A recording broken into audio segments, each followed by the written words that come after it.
Kabar terbaru terkait pejabat internal UB yang diduga terlibat kasus kecurangan UTBK 2025. Bagaimanakah kelanjutannya? Universitas Brawijaya Malang, salah satu perguruan tinggi terkemuka di Indonesia, menjadi sorotan publik menyusul adanya isu yang kembali mencuat terkait pelaksanaan ujian tulis berbasis komputer tahun 2025. Pada pelaksanaan UTBK 2025 muncul sejumlah laporan mengenai adanya dugaan pelanggaran dan ketidaksesuaian prosedur yang diduga melibatkan pihak internal kampus. Dugaan ini menimbulkan keprihatinan di kalangan mahasiswa, orang tua, serta masyarakat umum yang menaruh harapan besar pada proses seleksi yang adil dan transparan. Assalamualaikum warahmatullahi wabarakatuh. Selamat siang, salam sejahtera untuk kita semua. Di sini saya Norman Benyamin Wirawan dengan NIM 14056255014 akan menjelaskan tentang bagaimana fenomena pendidikan yang sedang akan saya bahas ini terjadi berulang kali di Indonesia ini, dengan judul Mencapai Jenjang Pendidikan Tinggi dengan Orang Dalam, Indonesia Emas 2045 Sekedar Angan-angan. Yang pertama, seperti yang kita semua sudah tahu bahwa Indonesia sedang mencanangkan suatu kegiatan atau isu besar yang bernama Indonesia Emas 2045. Ini bukan sekedar tulisan ataupun kata-kata biasa. Indonesia Emas 2045 menegaskan dan mengatakan bahwa itu adalah posisi di mana ketika Indonesia menjadi negara yang maju, baik dalam keunggulan sumber daya manusia, kemajuan ilmu pengetahuan dan teknologi yang pesat dan masif, dan didukung oleh pendidikan yang sangat berkualitas. Namun, di antara statement dan pernyataan tadi, kita bisa menelisik satu pertanyaan yang cukup mengusik batin nurani kita. Kenapa masih banyak orang atau anak generasi muda yang masuk jenjang pendidikan tinggi melalui orang dalam? Masuk jalur pendidikan tinggi dengan orang dalam itu adalah salah satu bentuk contoh dari yang namanya nepotisme. Ini bisa dipengaruhi atau disebabkan oleh adanya bantuan dari relasi, jabatan, kedekatan politik, kedekatan ekonomi, ataupun kekuasaan yang sangat berperan. Nah, mengapa nepotisme ini bisa merusak? Karena di saat mahasiswa atau siswa berprestasi lain belajar mati-matian, berjuang sekeras mungkin untuk masuk ke perguruan tinggi impian mereka, ada beberapa masyarakat atau anak muda yang memilih untuk menggunakan privilege mereka sebagai orang kaya, orang terpandang, ataupun berpengaruh untuk masuk ke perguruan tinggi. Dampaknya, ini bisa saja memicu penurunan motivasi atau degradasi motivasi bagi mahasiswa yang berprestasi karena mereka merasa bahwa prestasi atau hasil usaha mereka tidak lagi dihargai di negeri ini. Di sini saya menjelaskan praktik nepotisme itu bisa saja berupa rekomendasi khusus yang diberikan antara keluarga dari orang yang ingin masuk ke perguruan tinggi tersebut dengan relasi yang berada di dalamnya. Kemudian adanya permainan atau manipulasi pada jalur seleksi. Ini bisa memperparah sistem keadilan dan pemerataan dalam penerimaan mahasiswa baru yang seharusnya inklusif.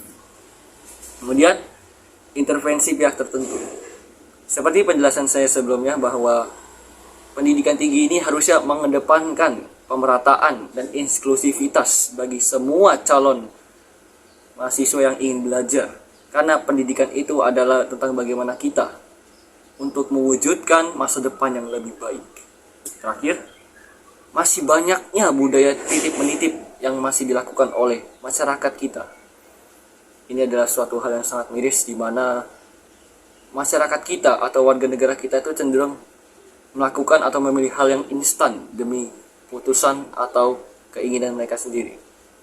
Nah, di sini saya akan menjelaskan faktor penyebab mengapa budaya orang dalam ini masih ada, terkhusus dalam cara masuk pendidikan tinggi.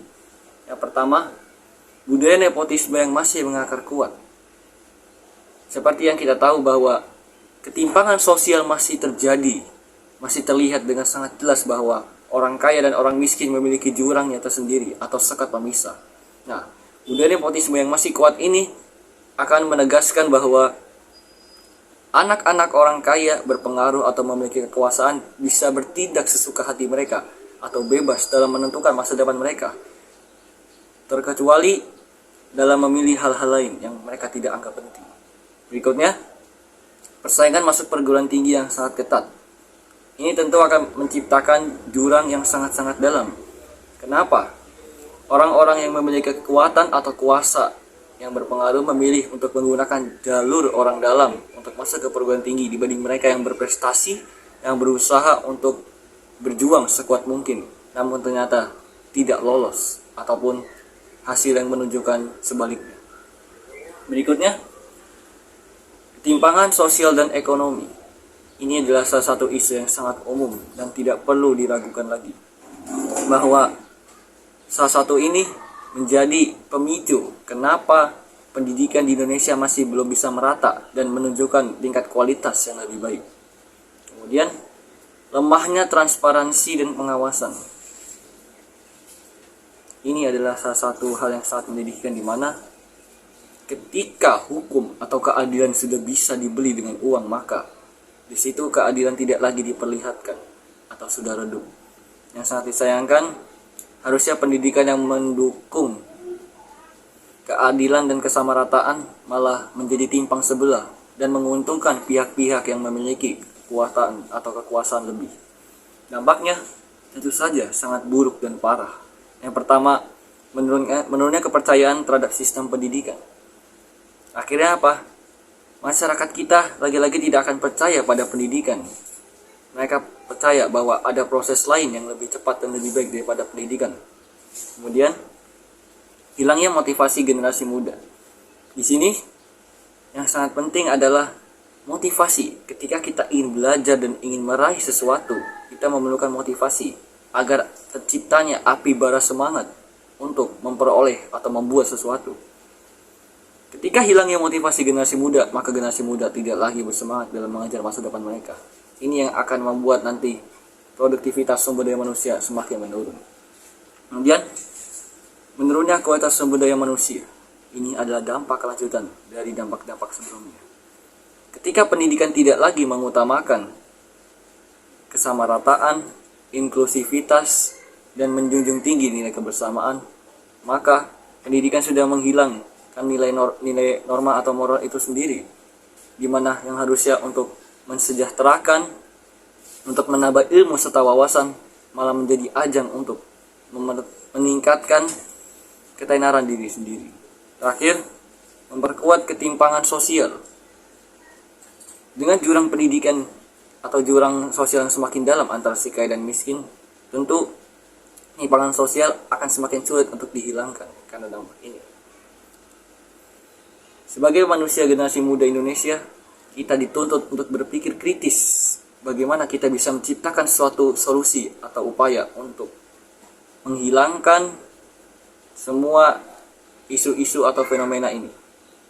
Yang pertama, perkuat hukum dan pengawasan serta sanksi nepotisme dalam bentuk pendidikan. Ini sangat penting karena transparansi harus terlihat dengan jelas dan hukum harus bersifat represif, agar semua jalur masuk pendidikan ataupun orang yang ingin masuk seleksi itu adil dan sesuai. Kemudian, meningkatkan transparansi dalam masuk perguruan tinggi, seperti jalur masuknya yang tidak lagi menggunakan orang dalam dan menggunakan prestasi sebagai wujud dari hasil usaha kerja keras mahasiswa. Kemudian, memperkuat pendidikan karakter dan integritas sejak dini. Ini sangat-sangat penting karena sistem pendidikan kita masih mengutamakan nilai dan mengejar ketenaran tanpa memperhatikan makna di balik pendidikan tersebut. Terakhir, harus ada perubahan pola pikir pada masyarakat. Masyarakat kita seringkali memperhatikan bahwa orang-orang yang tinggi, yang memiliki kehormatan yang tinggi, itu adalah cenderung yang memiliki segalanya. Tapi itu tidak sepenuhnya benar. Orang-orang yang memiliki ilmu, memiliki wawasan luas, cenderung memiliki kerendahan hati. Dan mereka percaya bahwa sesuatu itu berasal dari proses. yang dilakukan terus. Penutup yang dapat kita bisa simpulkan pada hari ini bahwa Indonesia Emas 2045 dapat kita capai kalau kita berhasil untuk menuntaskan semua isu-isu atau fenomena pendidikan yang dapat menjadi jurang penyekat antara si kaya dan si miskin, serta untuk mengubah posisi bagaimana pendidikan itu harusnya merata dan bisa diakses oleh semua pihak, bukan hanya bagi untuk golongan tertentu. Sekian saya Norman Benumirawan yang dapat saya sampaikan. Terima kasih. Selamat siang.